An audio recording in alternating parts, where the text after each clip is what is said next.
nang nawala ng direksyon sa buhay si John.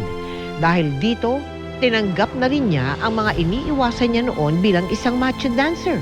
Tuluyan na niyang niyakap ang mundo ng prostitusyon. Ay. Oh, I'm so sorry. I'm so sorry.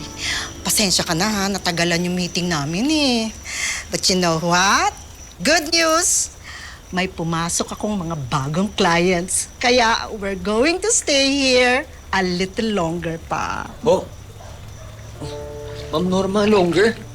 Oh, bakit? Hindi po kasi pwede dahil birthday po ng anak ko. Tsaka iniwan ko lang po yun sa kapitbahay namin eh. Oh, sige na. Ako na lang ang magbabayad sa kanila. At dadagdagan pa kita. What do you say? Hindi naman kita pinababayaan, di ba? Di naman po, ma'am. Hindi niyo naman ako pinapabayaan. So? Mapayag na ako.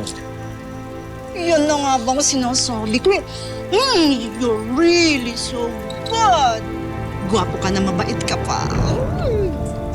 Ay, naku. Kaya na nga ba eh. Kaya gustong-gusto kita, alam mo? I like you so much. O ano pang mga service, no? Nung una parang hindi mo kayang gawin. Na natutunan mo nang gawin, paano yung mga ibang yon? Ayun po yung pagiging escort. O bakit pag escort lang, di ba ang escort, parang date ka lang, may date ka. Opo, depende Parang po ganon. kasi yun sa magiging usapan nyo ng client. Pag-uusapan nyo muna.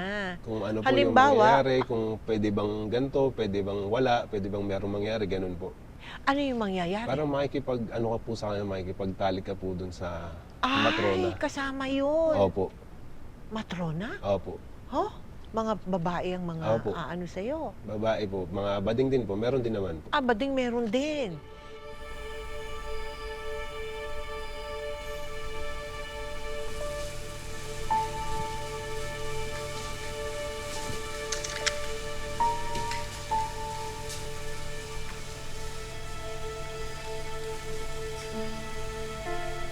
Papa, di ba tawag si Mama? Ayaw niya na ba sa akin? Nak, pa, sabi ni Mama, saan tatawag sa'yo? Tsaka, di naman ibig sabihin hindi kayo magkasama. Hindi ka niya na gusto eh, di ba? Love niya pa ako? Pati pa ikaw? Love niya pa tayo?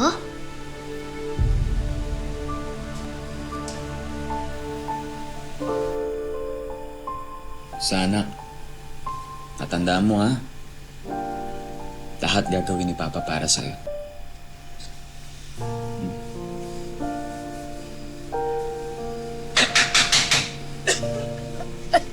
Diyan na. Sino yan?